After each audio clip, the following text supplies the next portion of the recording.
Hey guys, tonight we slip into a place that technically doesn't exist anymore, assuming it ever existed at all. You're standing on warm stone beneath your bare feet, the kind of stone that still holds heat from the day, even as evening settles in. Salt hangs in the air. Somewhere nearby, water moves through carefully carved channels, slow and controlled, like the city itself is breathing.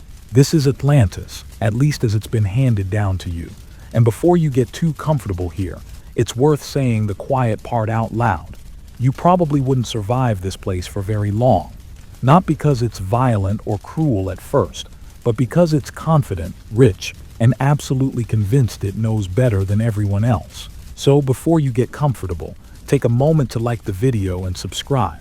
But only if you genuinely enjoy what I do here. And while you're settling in, drop a comment with where you're listening from and what time it is right now. There's something oddly comforting about knowing people all over the world are drifting off together. Now dim the lights, maybe turn on a fan for that soft background hum, and let's ease into tonight's journey together. You move through the city as if you belong here.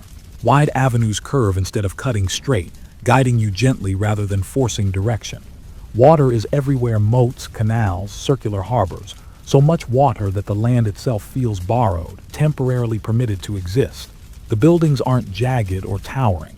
They're orderly, balanced, almost polite.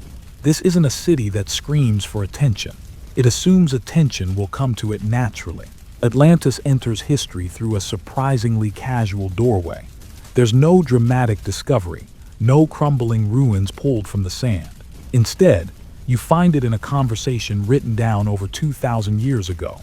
A philosopher, Plato, mentions it while talking about politics, morality, and why societies fall apart when they forget their limits. He presents Atlantis not as a fairy tale, but as a remembered story, passed down through priests and translated across generations, like something everyone already sort of knows. That's the first mainstream fact to sink into tonight.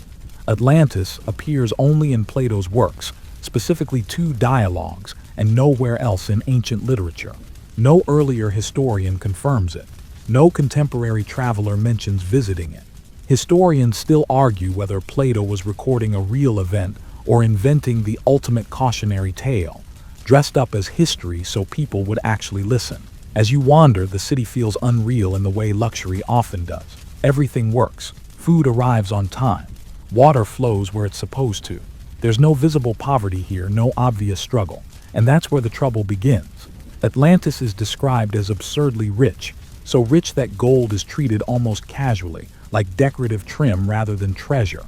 Even orichalcum, a mysterious metal Plato claims was second only to gold in value, coats buildings and temples. Scholars still debate whether orichalcum was a real alloy, or simply a poetic invention meant to signal unimaginable wealth. You pass people who walk slowly, not because they're tired, but because there's no urgency. When everything is provided, time stretches. Comfort makes the day feel longer, heavier, like it's padded with excess. Atlantis doesn't rush. It assumes tomorrow will arrive exactly as today did. And for a long time it does. The city wasn't always corrupt, at least not in its own telling. Atlantis begins as a model society, ruled by kings who are part divine, part human. They're meant to balance power with restraint, ambition with humility. Laws are simple. Justice is steady. You can almost feel the pride radiating from the place, the belief that this is how civilization is supposed to work. But comfort has a way of dulling edges. As generations pass, the divine part of those rulers fades and the human part takes over. Desire creeps in quietly. Expansion seems reasonable at first. Why not spread influence? Why not bring your perfect system to the rest of the world? From inside Atlantis, it probably feels generous. From the outside, it feels like a threat. Here's the quirky tidbit historians love to point out.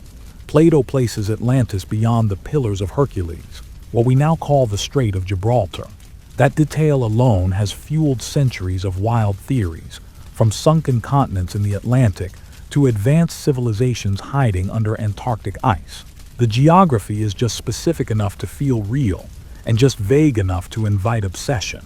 As you keep walking, there's a subtle shift in the air. The water sounds louder now.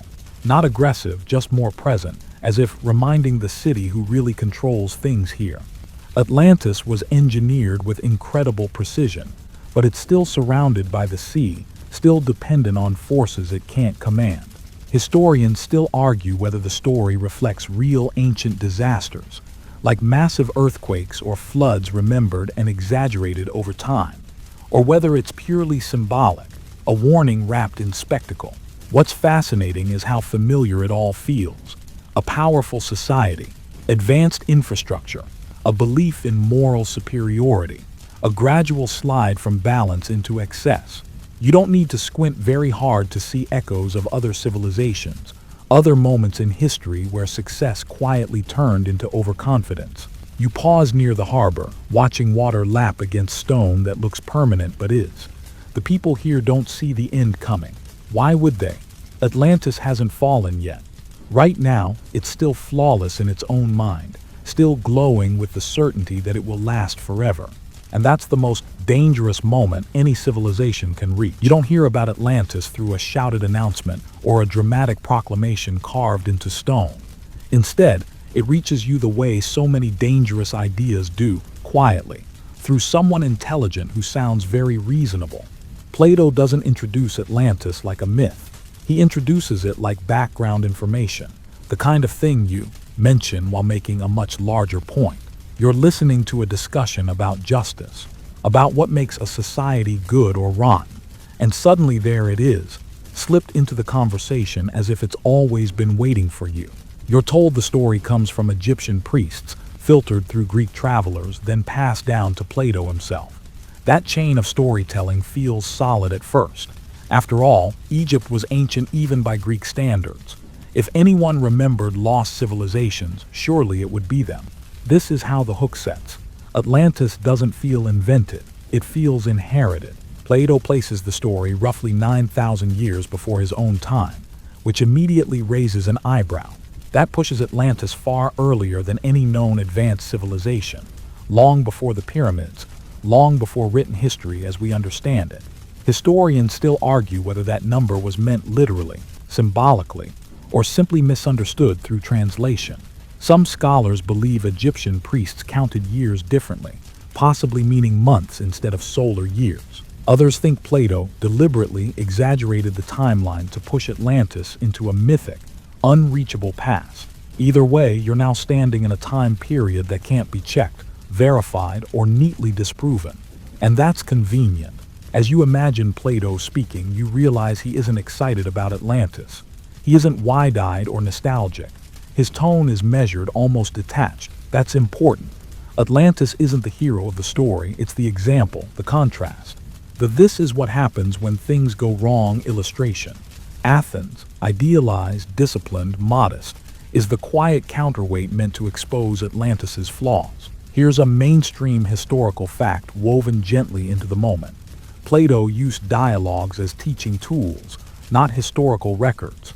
His works are philosophical conversations, not documentaries. That doesn't automatically make Atlantis fake, but it does mean the story is serving an agenda. Plato is less interested in preserving Atlantis and more interested in using it. You walk through the city again, but now with this lens in place. Everything feels slightly staged, like a set built to make a point. The symmetry of the canals, the perfect rings of land and water, the way everything is measured, organized, intentional. Atlantis isn't chaotic or organic, it's designed. And design implies control. Plato describes Atlantis almost clinically, listing dimensions, materials, and layouts with the kind of precision that makes the place feel architecturally real. This is another reason the story sticks. Lies that include unnecessary detail often feel more truthful than vague truths. You can picture the city because you're given enough information to build it in your mind, stone by stone. Then there's the kings, 10 of them, ruling different regions, bound by laws they swore never to break. At first, this system works beautifully. Power is distributed. Conflict is rare. The rulers respect limits. But Plato emphasizes something subtle here. These kings are not fully divine. They're part human. That flaw is built in from the beginning, like a hairline crack waiting for pressure. The quirky tidbit historians love to linger on appears here too. Plato claims Atlantis had elephants. That single word has fueled endless debate. Elephants suggest a warm climate, abundant resources, and landmass large enough to support them. Some researchers see this as evidence Atlantis was meant to resemble Africa or parts of the ancient Mediterranean. Others argue it's symbolic, representing excess and exotic wealth. Historians still argue whether the elephants are literal animals or narrative shorthand for overwhelming abundance. As Plato continues, you sense his patience thinning. He's setting up a slow moral decline. The Atlanteans don't collapse overnight. They drift. Prosperity makes them softer. Power makes them bolder. Eventually, they stop listening to laws to balance to the part of themselves that once knew restraint. From Plato's perspective, this is the real story. Atlantis isn't destroyed because it's unlucky. It's destroyed because it forgets what it's supposed to be. The gods notice. And when gods notice in ancient stories, consequences are never far behind. What's fascinating is how Plato refuses to dramatize the punishment. He doesn't linger on suffering. He doesn't describe screams or chaos. He simply states that in a single day and night of misfortune, Atlantis disappears beneath the sea. Clean, final, almost administrative. This restraint is deliberate. Plato isn't trying to entertain you. He's trying to instruct you. Atlantis exists so you can watch a society fail from a safe distance, like observing a controlled burn rather than standing in the fire yourself. And yet, the very thing that makes the story useful also makes it dangerous. Because once Plato writes Atlantis down, he loses control of it. Future generations stop asking what the story means and start asking where the city went.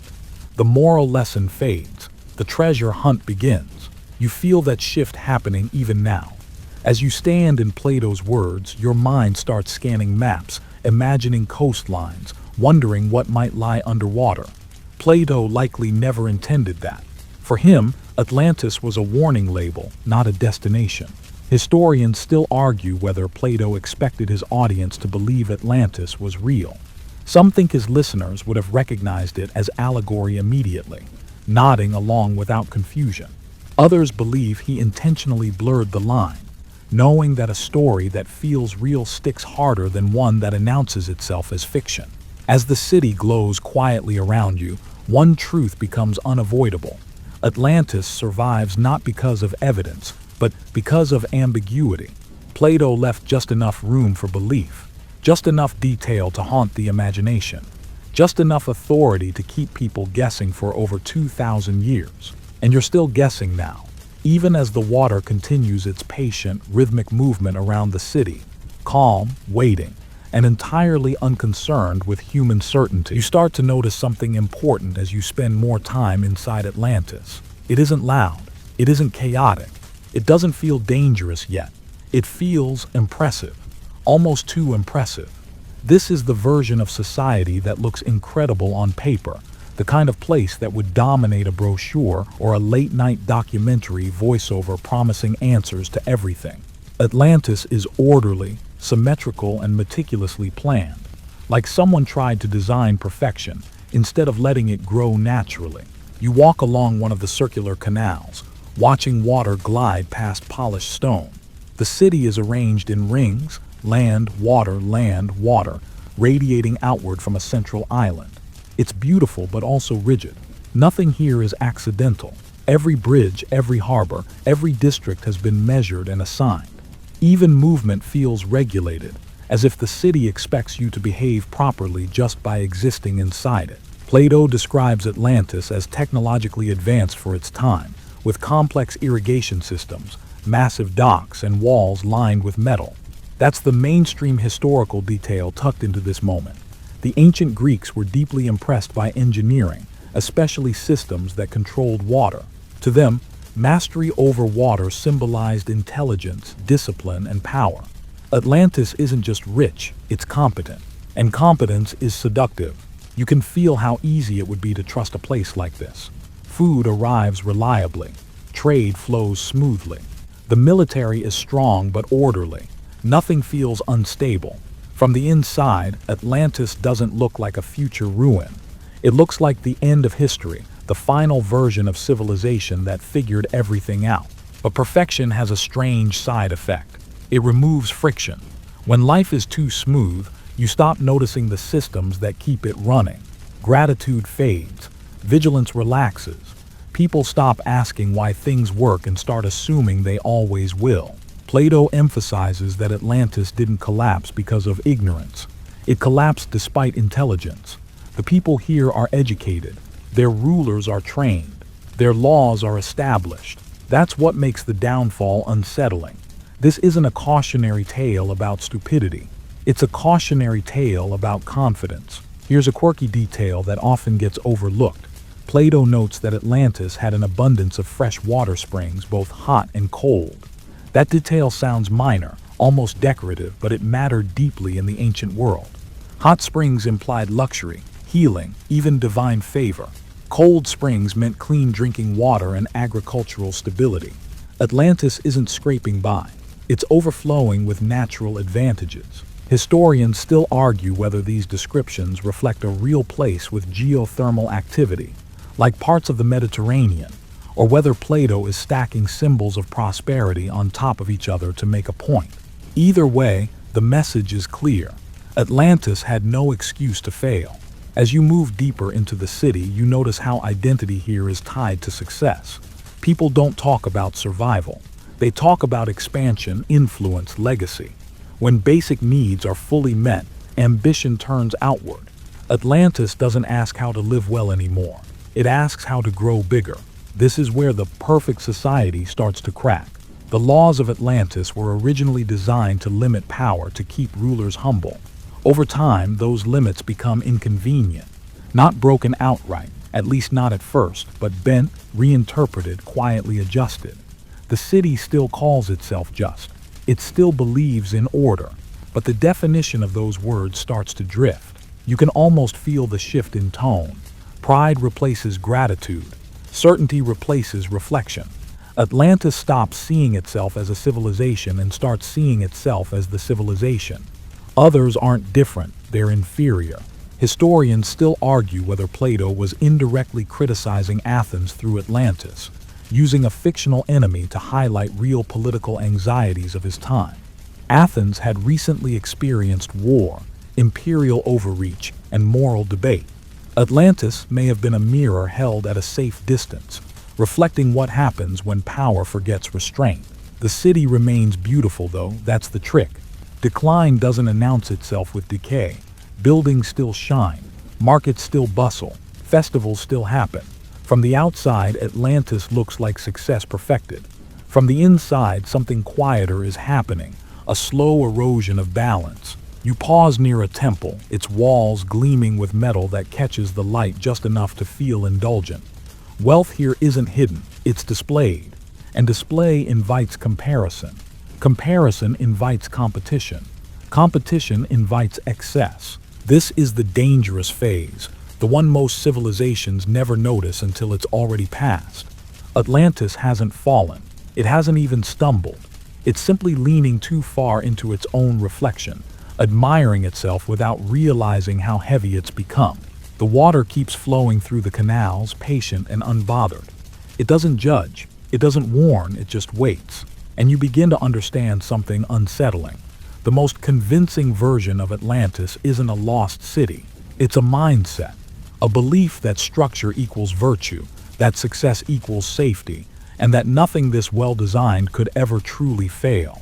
That belief settles in quietly, like a lullaby, making the eventual silence feel almost inevitable. Wealth in Atlantis doesn't arrive suddenly. It accumulates, layer by layer, until it becomes part of the air you breathe. You notice it everywhere now, not just in palaces or temples, but in ordinary places, in door frames edged with metal, in tools that look more decorative than practical, in public spaces designed to impress rather than endure. Riches here aren't locked away. They're woven into daily life, which somehow makes them feel both normal and excessive at the same time. Plato describes Atlantis as so abundant that precious metals lose their meaning. Gold is common. Orichalcum, that strange half-mythical metal, glows across buildings like a badge of honor. Even the ground seems to participate in the display, as if the earth itself agreed to show off. This isn't wealth for survival. This is wealth for spectacle. Here's a grounded historical fact slipping into the moment. In ancient societies, extreme wealth was often viewed with suspicion. Greek thinkers regularly warned that luxury softened discipline and encouraged moral decay. To Plato's audience, Atlantis wouldn't have sounded admirable at this stage. It would have sounded dangerous. Excess wasn't success. It was a warning sign. You walk through markets overflowing with goods. Food is plentiful. Spices arrive from far-off lands. Textiles shimmer with dyes that required enormous effort to produce. Nothing here suggests scarcity. And when scarcity disappears, so does restraint. People stop taking only what they need. They take what they can. Atlantis begins to confuse abundance with invincibility. The city's power expands outward, carried by its fleets. Ships leave the circular harbors in steady rhythms, returning heavier than they departed. Trade turns into dominance. Agreements turn into expectations.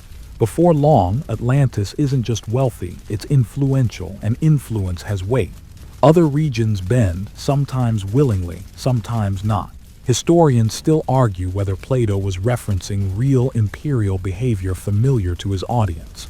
Athens itself had once controlled allied cities through tribute and naval power, convincing itself it was maintaining order rather than enforcing control. Atlantis may not be a place at all, but a dressed-up version of something uncomfortably familiar. There's a quirky detail Plato adds almost casually. Atlantis had elephants, not just one or two, but enough to matter. Elephants require massive resources: land, food, water. Keeping them implies scale beyond reason. Whether literal or symbolic, the message is the same. Atlantis isn't living within limits anymore. As you stand near the edge of the city, looking out over the water, you realize wealth has changed the rhythm of life here. People speak more slowly, not because they're calm, but because nothing pushes back. Challenges no longer sharpen thought, they dull it. When problems arise, they're solved with resources instead of reflection. The ruling class begins to drift from the laws that once bound them. Not openly, not violently, just enough to benefit themselves, just enough to justify expansion. After all, if Atlantis is the best civilization, isn't it almost a duty to spread that greatness? This is where arrogance quietly replaces wisdom. Plato notes that the divine element in the rulers fades over time, diluted by generations of human desire. That detail matters. It's his way of saying that power without humility decays naturally. No catastrophe is required at first. The fall begins internally, long before the earth shakes or the sea rises. Historians still argue whether this moral decay is meant to be gradual or sudden in Plato's story. Some read it as a slow erosion, others as a tipping point where excess finally outweighs restraint. Either way, Atlantis crosses a line it doesn't realize exists. The city still shines. Festivals still fill the streets. Music echoes off polished stone. From the outside, Atlantis looks unbeatable. From the inside, something essential has shifted. Wealth has stopped serving the people. The people now serve the wealth. You feel it in the atmosphere, a heaviness beneath the comfort, a sense that the city has grown too confident to listen, too rich to notice its own imbalance. The water surrounding Atlantis seems closer now, louder somehow, as if responding to the city's expanding weight. Atlantis hasn't fallen yet. It hasn't even stumbled, but it has become something new, something bloated with success and blind to consequence. And once a civilization reaches that point, history suggests the margin for error becomes very, very thin. Power doesn't announce itself when it changes you. It settles in quietly like a comfortable chair you sink into and never quite get back up from. In Atlantis, you can feel that shift happening now. The city still runs smoothly. The canals still flow. The markets still hum. But the way decisions are made has changed, and most people don't even notice. You hear it in conversation first. Leaders speak less about balance and more about entitlement. Expansion isn't debated anymore, it's assumed. When Atlantis looks outward, it no longer sees neighbors. It sees resources, opportunities, places that would benefit from Atlantean guidance. Plato describes this moment as the point where human nature finally overwhelms the divine restraint built into the city's founders. That's the key mainstream idea here. Atlantis doesn't fall because of bad systems. It falls because of unchecked ambition layered on top of good systems. The structure stays intact, but the values quietly rot. You watch councils meet in grand halls, their discussions calm, measured, and deeply self-assured. No one raises their voice. They don't need to. Power is comfortable here. It doesn't shout. It assumes agreement. There's a subtle arrogance in how Atlantis talks about itself now. The city isn't just strong, it's right. That belief is dangerous because it removes doubt. And doubt, inconvenient as it is, keeps civilizations flexible. Historians still argue whether Plato intended Atlantis to represent a specific political system or simply power itself. Some see echoes of imperial Athens. Others see a broader warning about any society that confuses success with moral superiority. Plato never names a target, which makes the lesson harder to ignore. Here's a quieter, almost overlooked detail. The laws of Atlantis were once renewed through ritual reminders, moments meant to reinforce humility and accountability.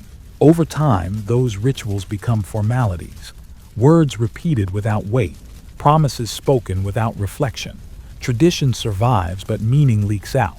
You stand near a statue of one of the early kings, carved with idealized features and heroic posture. The figure looks perfect, untouched by doubt or consequence. That's no accident. Atlantis has started to rewrite its own memory, emphasizing greatness and smoothing over cautionary origins. The quirky tidbit tucked into this stage of the story is how Plato emphasizes scale. Atlantean armies grow massive. Their fleets stretch across seas. Logistics alone become feats of organization. On paper, this is impressive. In reality, it's risky. Size demands constant maintenance. Expansion creates fragile edges. Historians still argue whether Plato was intuitively describing what modern thinkers call imperial overstretch, the point where a power becomes too large to manage itself effectively. Atlantis may be ancient fiction, but the pattern feels uncomfortably modern. You sense the gods watching now, though not in the dramatic way myths often portray. There's no thunder, no immediate punishment, just observation. In Plato's telling, the gods tolerate human error up to a point. But when arrogance becomes habit, patience thins. The Atlanteans don't feel threatened. Why would they? Their enemies are distant. Their walls are strong. Their navy controls the sea. From inside the system, everything still works. That's what makes the coming collapse so cruel. It arrives not during chaos, but during confidence. You walk along the harbor again, ships resting peacefully, their hulls heavy with trade and tribute. The water looks calm, obedient even. Atlantis reads this calm as submission. But the sea has never been obedient. Power has a way of making warnings feel theoretical. Risks become stories, not possibilities. Atlantis reaches that stage now, where caution sounds pessimistic and humility feels outdated. And somewhere beneath the stone and metal, beneath the wealth and certainty, the balance that once held everything together continues to slip, quietly, steadily, and without ceremony. You don't see the gods arrive in Atlantis. There's no dramatic entrance, no thunder cracking the sky open. In fact, if you weren't paying attention, you'd miss their presence entirely. That's how it works here. Divine displeasure doesn't crash into the city, it settles over it, like a pressure change you feel before a storm you can't yet see. Plato describes the gods as patient observers. They've watched Atlantis grow from a balanced society into something swollen with confidence. And for a long time, they do nothing. That's important. Atlantis isn't struck down for a single mistake. It's judged for a pattern, for repeated choices made without reflection, without restraint, without listening. Here's the mainstream historical idea folded into this moment. In ancient Greek thought, hubris, extreme pride, wasn't just a personality flaw, it was a cosmic offense. To place yourself above limits, above balance, above humility, was to invite correction. Not because the gods were cruel, but because the universe demanded equilibrium. You feel that imbalance now as you move through the city. The air seems heavier, not dangerous, just dense, like something unresolved is hanging around. The Atlanteans don't feel it. Or maybe they do, but they've learned to ignore discomfort. When life has gone your way for too long, warning signs start to feel like background noise. Plato tells us the gods meet to discuss Atlantis, not in anger but in disappointment. That detail matters. This isn't revenge, it's maintenance. A correction to something that's drifted too far from its original alignment. Historians still argue whether this divine council should be taken literally or symbolically. Some see it as a mythological way of describing natural consequences, earthquakes, floods, geological instability. Others see it as pure moral allegory, the universe pushing back against unchecked power. Either way, the meaning lands the same. Atlantis has crossed a line. There's a quirky detail often overlooked here. Plato doesn't describe the Atlanteans pleading, repenting, or even noticing divine attention. They're too busy, too confident, too convinced of their own permanence. That silence is unsettling. The city doesn't get a final warning speech. It doesn't get a dramatic countdown. You stand near the temples now, watching rituals performed more out of habit than reverence. Offerings are given. Words are spoken. But the connection feels thin, like a signal that's losing strength. Religion here has become routine, stripped of humility. The gods are honored but not feared, and certainly not listened to. The ruling kings continue their plans. Fleets are prepared. Territories are managed. Power keeps expanding. From their perspective, nothing has changed. And that's the most dangerous illusion of all. Historians still argue whether Plato intentionally avoided describing the gods' decision in detail. He cuts the scene short, almost abruptly. It's as if he doesn't want you distracted by spectacle. The outcome matters more than the process. You begin to sense a subtle tension in the environment itself. The ground feels firm but not reassuring.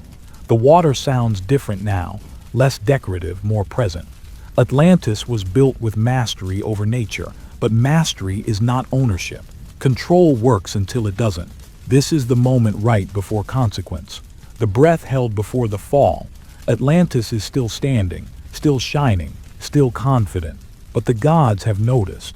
And once attention shifts at that level, whether divine, natural, or moral, there's no turning back.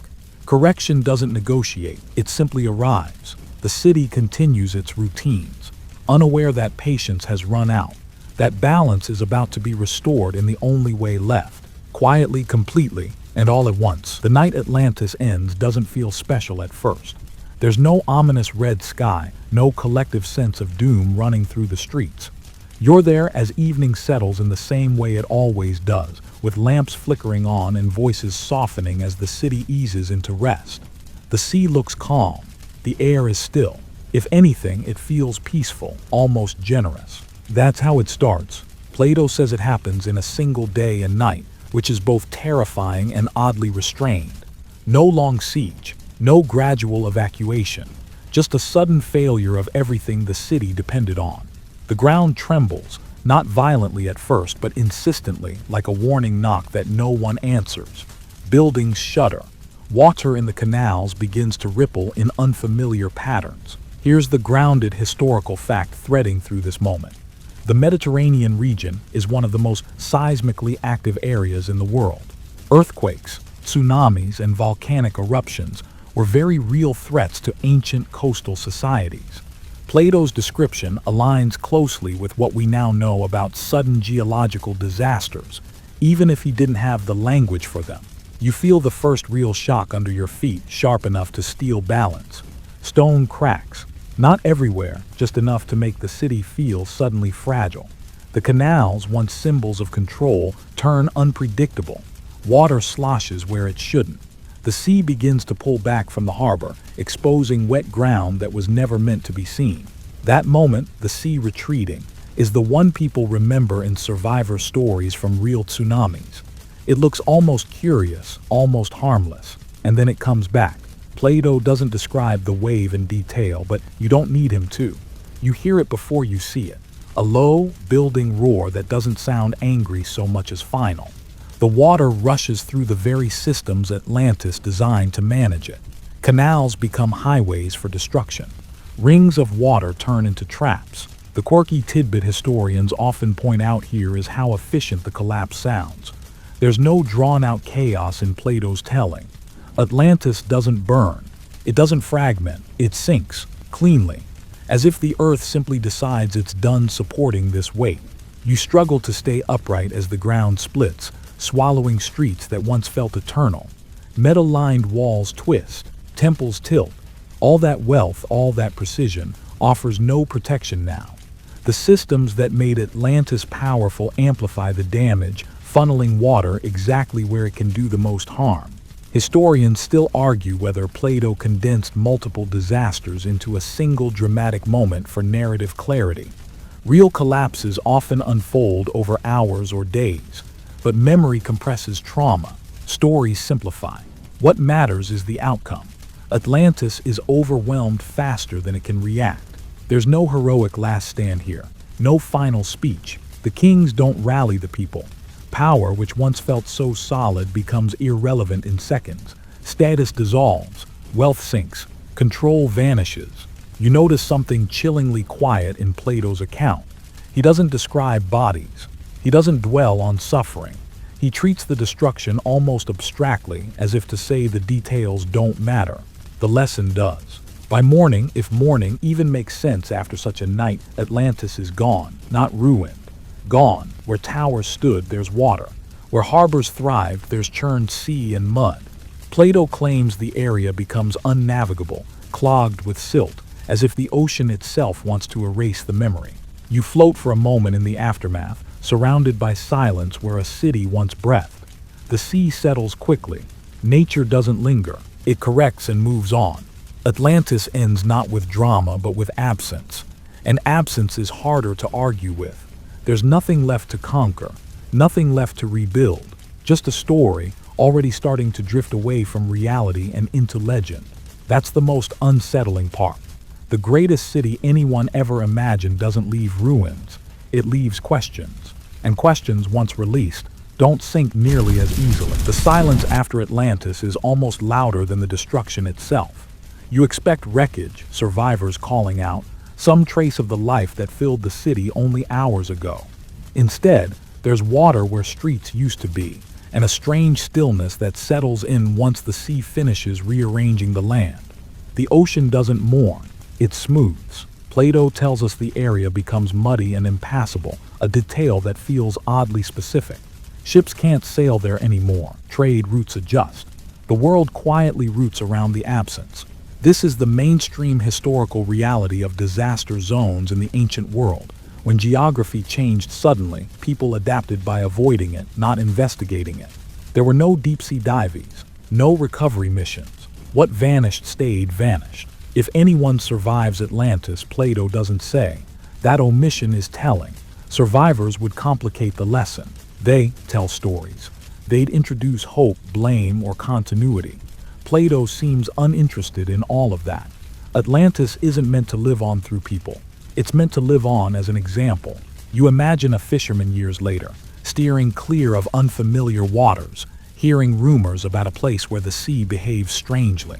Maybe there are whispers of lights below the surface, or of currents that pull too hard. This is where legend starts to replace memory. Real events blur as they're retold by people who weren't there, who only know the ending. Historians still argue whether Plato intentionally avoided describing survivors to prevent the story from becoming an epic. His restraint keeps Atlantis from turning into a heroic tragedy. There are no protagonists to root for, only consequences to consider. The quirky tidbit tied to this phase of the story is how quickly Atlantis fades from the world around it. There's no recorded attempt by neighboring civilizations to search for it. No ancient rescue efforts.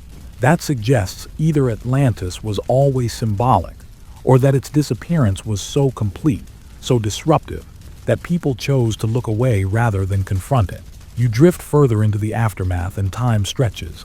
Decades pass, generations. The absence becomes normal. Maps stop showing anything there at all. Sailors tell stories, but stories are soft things. They change shape. They bend to fit fear, curiosity, or boredom. This is where historians still argue most intensely. If Atlantis was real, why didn't anyone go looking? One explanation is technology. Ancient ships couldn't easily explore dangerous, shallow waters filled with silt and shifting currents. Another is psychology. People avoid places associated with catastrophe. Even today, disaster zones carry a quiet taboo. Plato's account becomes just one more text among many, copied by hand, preserved by chance. Without physical evidence, Atlantis lives or dies entirely in ink. That makes it fragile. One lost manuscript and the story disappears forever. And yet it doesn't. You feel the strange resilience of the idea now. Atlantis survives not as a place, but as a question. What kind of society vanishes so completely? What mistake could erase something so advanced? The lack of answers becomes its own fuel. As centuries pass, Atlantis stops being about what happened and starts being about what could have happened. Philosophers debate it. Storytellers embellish it. Listeners imagine themselves there, wondering how they would have acted differently, how they might have survived. But survival was never the point. Atlantis leaves behind no ruins to study, no artifacts to catalog. It leaves behind a gap in the world and an itch in the human mind. A reminder that even the most impressive systems can fail so thoroughly that nothing recognizable remains. You float above that empty space now, the sea gently moving where a city once stood, and you realize something unsettling. The world doesn't need to remember Atlantis for the lesson to work. It only needs to keep forgetting, then repeating the same patterns elsewhere. The city is gone. The warning is still here. Once Atlantis is gone, the argument begins. Not among the people of the story, they're long gone, but among the people who inherit it. You're no longer standing in a city or floating above its remains. You're standing in a conversation that stretches across centuries, with voices quietly disagreeing about whether Atlantis ever existed at all. This is where historians enter, cautious and unsentimental. They point out something simple and difficult to ignore. No independent ancient source confirms Atlantis. No Egyptian record mentions it by name. No Greek historian outside Plato describes it. For scholars trained to trust multiple sources, that silence is loud. That's the mainstream scholarly position. Atlantis is almost certainly a philosophical allegory. Plato invented it to illustrate how societies decay when power outpaces virtue. From this perspective, asking where Atlantis sank is like asking where a parable physically took place. You're missing the point. But the argument doesn't end there. Plato names specific places. He gives measurements. He references geography his audience would recognize. He insists the story is ancient, preserved by priests, not something he personally created. Those details complicate the dismissal. Historians still argue whether Plato would go that far simply to make a point, or whether he was adapting an older story whose origins he didn't fully control. You feel the tension in that uncertainty. On one side, disciplined skepticism. On the other, the nagging sense that stories don't gain this much gravity by accident. Here's a quieter historical fact that often gets overlooked.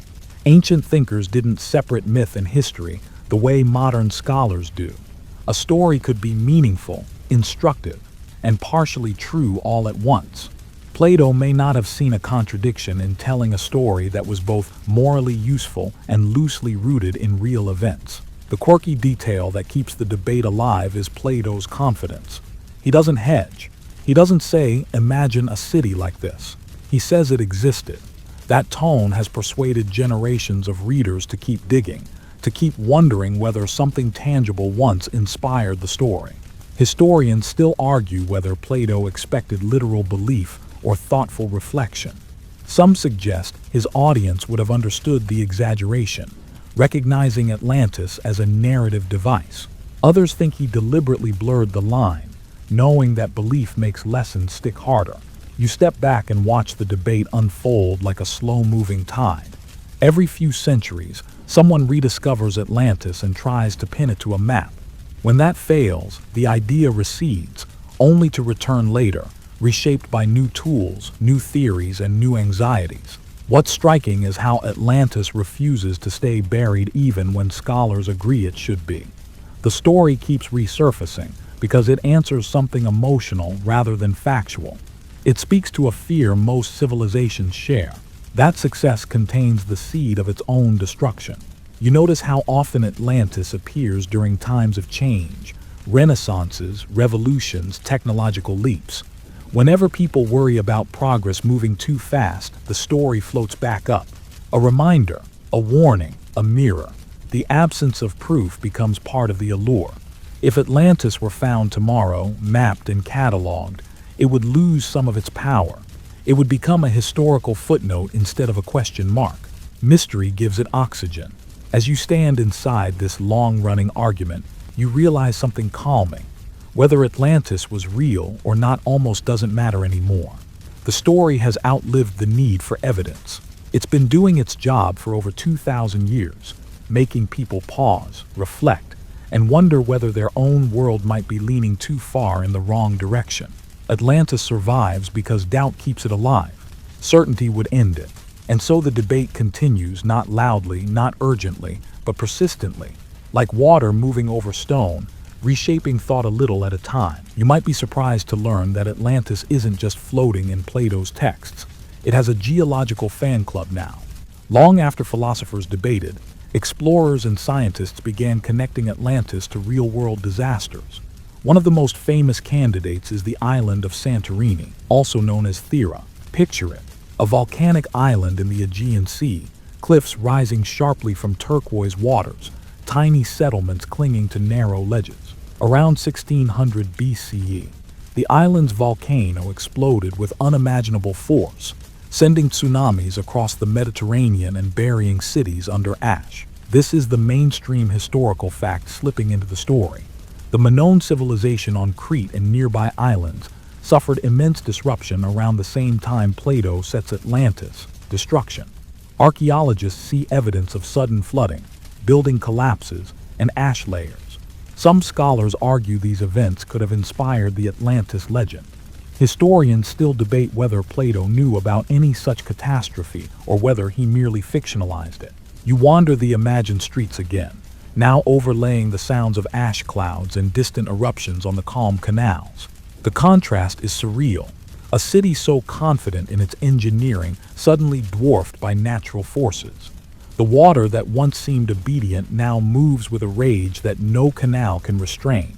Plato describes Atlantis as a massive island beyond the Pillars of Hercules, today's Strait of Gibraltar. That geographic marker has fueled centuries of speculation.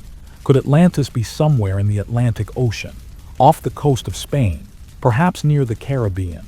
The location is precise enough to intrigue, vague enough to remain unproven. That ambiguity ensures that curiosity never dies. Here's a quirky detail. Some modern geologists have suggested that shifting tectonic plates or submerged landmasses could match Plato's description of a vanished continent. There's no consensus, but the speculation itself keeps the story alive. Atlantis has become a placeholder for the unknown, a mental space where possibility exceeds proof.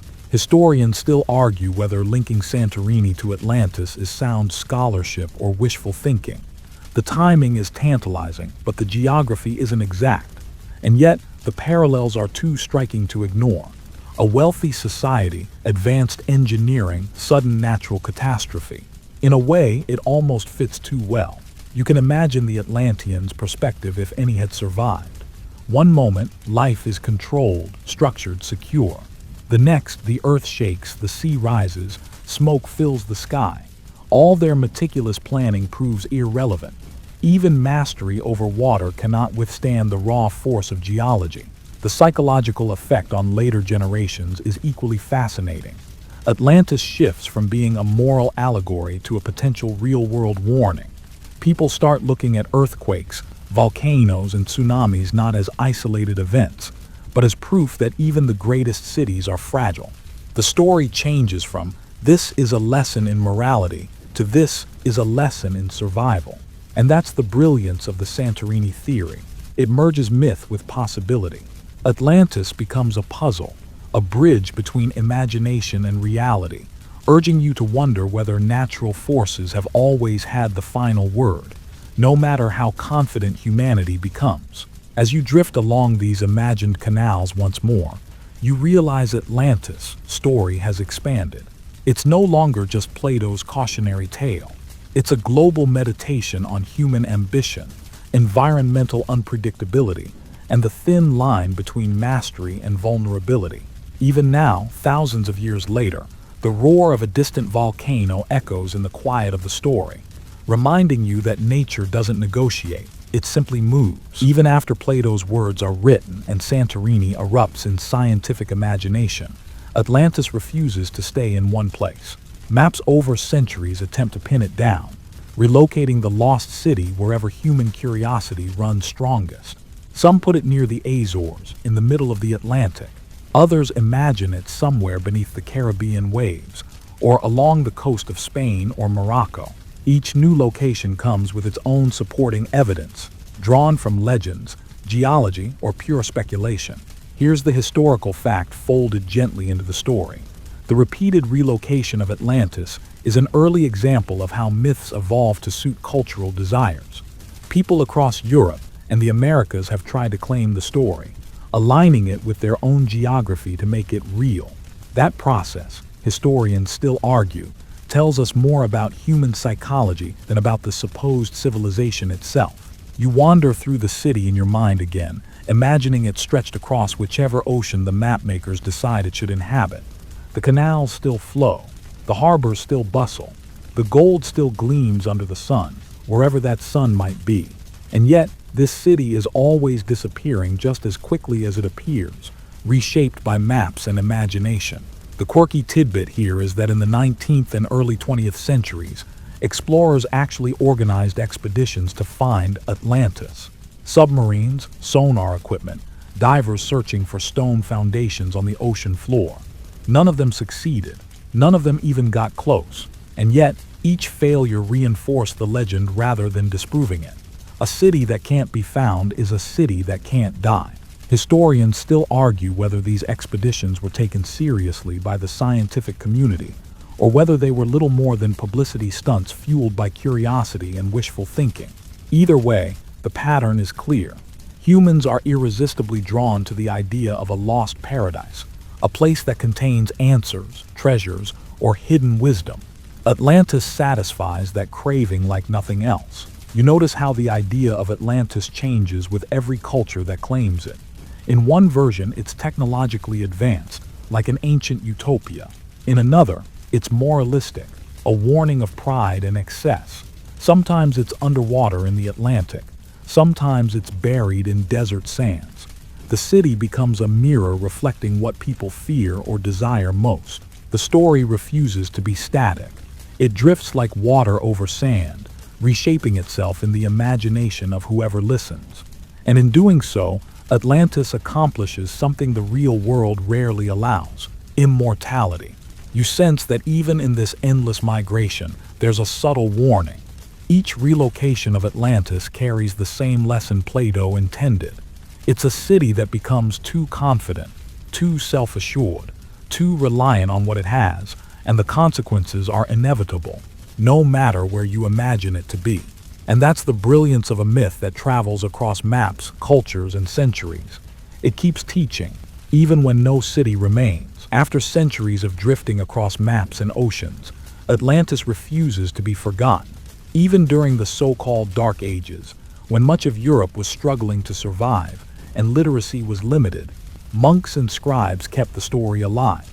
It survives in obscure manuscripts, copied carefully by candlelight, often hidden in monasteries where time itself moves slowly. You can almost imagine a lone monk, quill in hand, pausing over Plato's words and thinking, what a curious tale, so vivid, so full of lessons. Here's the mainstream historical fact. Medieval Europe preserved knowledge unevenly. Religious institutions were the primary centers of learning, and much classical literature survived only because monks deemed it valuable enough to copy. Atlantis, in that context, survived both because it entertained and because it instructed. Philosophers and theologians often referenced it as a moral allegory, a reminder that pride and greed have consequences. You wander through the imagined city in this medieval mindset. By now, Atlantis is more legend than history. Its canals and harbors may exist only in words, but the cautionary power remains. The city is a tool, not a reality, and yet it feels as alive as ever. Even scribes who have never seen the sea can sense the power in its description. The quiet flow of water, the glint of metals, the weight of wealth, the hubris of rulers. There's a quirky tidbit here. Some medieval maps include Atlantis, sometimes positioned off the coast of known continents, sometimes floating freely in the Atlantic. Cartographers clearly weren't sure what to make of it. Was it a warning, a temptation, a place of unimaginable riches? The ambiguity allowed imagination to fill the gaps. Historians still argue why Atlantis was so persistently recorded during the Middle Ages. Some suggest it was a moral guidepost, a parable about hubris for kings and clerics alike. Others believe its placement on maps and manuscripts hints at curiosity about undiscovered lands, exploration, and the possibility that the world was larger than people understood. Either way, the city refuses to vanish. You notice how the story adapts. Atlantis becomes both a historical curiosity and a moral lesson. Its details are occasionally exaggerated, altered, or reshaped to fit the needs of the time. The medieval imagination adds castles and knights, Christian interpretations, and even subtle warnings about pride and sin. The city evolves, but its essence remains. A society too confident, too rich, too ambitious, ultimately undone. Even in quiet monasteries, far from the oceans Plato described, Atlantis teaches. It reminds readers that no matter how powerful a civilization appears, neglecting humility and wisdom is always dangerous. The lesson travels faster than the truth. It survives even as centuries pass, unnoticed by the wider world. And so the city lives on, not in stones or streets, but in ink, memory, and imagination, guiding and warning generations that have never felt the Atlantic tide against their toes. By the Renaissance, Atlantis takes on a new life. Europe is waking up, printing presses, exploration, curiosity about the wider world. Suddenly, Plato's story is no longer just a moral parable preserved in manuscripts. It's accessible, reproducible, and ready to spark speculation. Scholars, philosophers, and adventurers read it and begin to ask, could it be real? Could this lost city lie beyond the familiar seas, waiting to be discovered? Here's the mainstream historical fact. The Renaissance saw a revival of classical learning, with texts from Plato, Aristotle, and others being copied, translated, and disseminated widely. Atlantis benefits from this intellectual boom, gaining renewed attention from those who saw ancient texts not just as literature, but as repositories of hidden truth. Historians still argue whether Plato's intended lesson was ever lost, or if it had simply been reframed as potential reality by eager minds. You wander through your imagined streets again, this time through the eyes of a 16th century scholar. Canals gleam in sunlight. Bridges connect perfect rings of land and water. Temples rise like polished metal sculptures. Every detail feels like it could be real if only you could sail far enough, see clearly enough, measure precisely enough. And in imagining it, you realize why the city endures. It appeals to both curiosity and caution. Here's the quirky detail Renaissance thinkers loved. Atlantis is described with dimensions, rings, canals, and metals like orichalcum. This level of detail makes it seem almost tangible, something that could be plotted on a map or found by an intrepid explorer. It's no longer just a story. It becomes a puzzle, a challenge, a tantalizing what if. At the same time, the moral lesson remains. Wealth without wisdom, power without restraint, hubris unchecked by humility. Scholars debate not just its location, but its meaning. Historians still argue whether the Renaissance obsession with Atlantis reflects genuine belief in its existence or simply fascination with classical culture and lost knowledge. You can imagine explorers poring over maps, overlaying the Atlantic with every clue Plato left behind. Some claim the Azores, others, islands near Spain or Africa. The story's vagueness becomes a feature, not a bug. It allows each generation to imagine Atlantis closer to home or farther, depending on where their curiosity pulls. The city begins to straddle two worlds, real and imagined.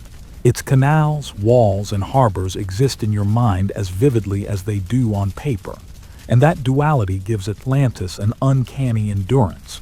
No matter how far the centuries advance, you can step into it and feel both awe and dread. Even now, the lesson whispers through the imagined streets. Perfection is fragile. Confidence can be dangerous. And no matter how much you build, nature and time ultimately decides the final outcome. By the 19th and early 20th centuries, Atlantis has become something larger than Plato or the Renaissance scholars ever imagined. It is no longer just a philosophical cautionary tale or a puzzle for intellectuals. Now, it fuels expeditions, books, lectures, and a fascination bordering on obsession. The city that disappeared beneath the waves becomes a symbol of all human longing for lost knowledge, for unreachable perfection, for the thrill of discovery. Here's the mainstream historical fact threading through this period.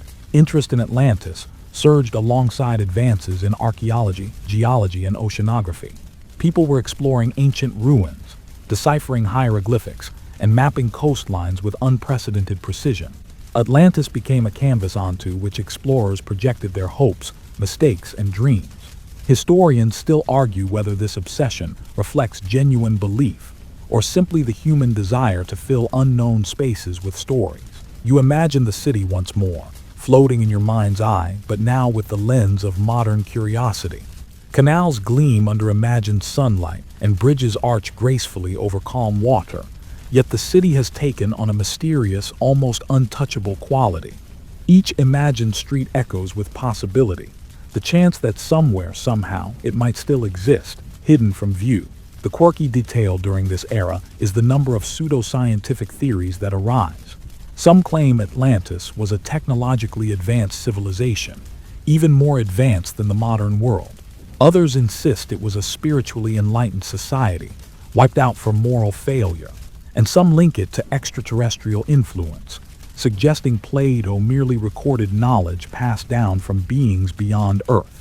Historians still argue whether these extreme theories do more harm than good to serious research, or whether they simply illustrate the enduring power of the myth. Maps of the Atlantic, Mediterranean, and Caribbean are scoured for clues.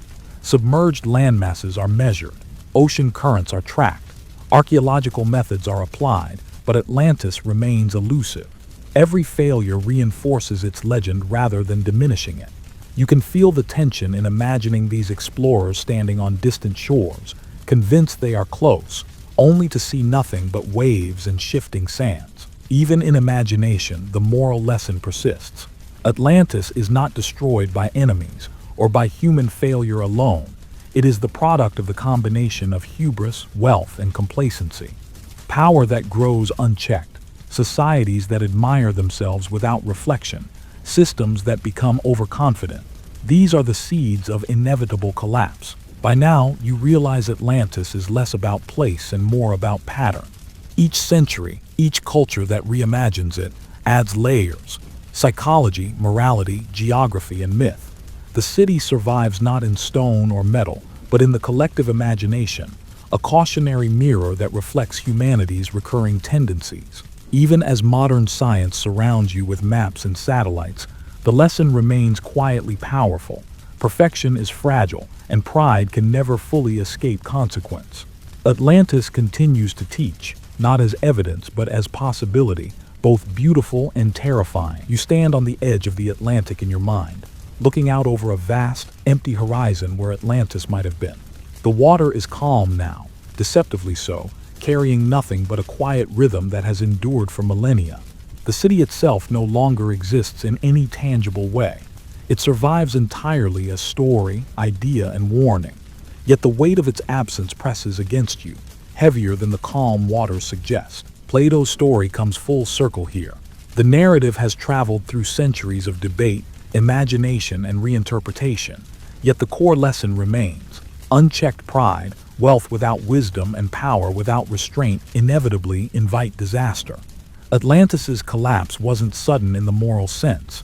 It was a process that started the moment ambition replaced humility, when abundance replaced reflection. Historians still argue whether Plato meant literal truth or allegorical instruction. But either way, the city's lesson has endured far longer than its supposed walls. You imagine walking through the empty streets, once lined with gleaming metals and polished stone. Canals that carried ships of trade are now imagined channels of silence. Temples that once displayed wealth and order are nothing but a memory, fading as you watch. It's haunting how real it feels, even in abstraction. The grandeur, the planning, the confidence, all of it poised to fall the instant arrogance took root. Here's a quirky detail often overlooked. Plato describes Atlantis' decline as both inevitable and complete.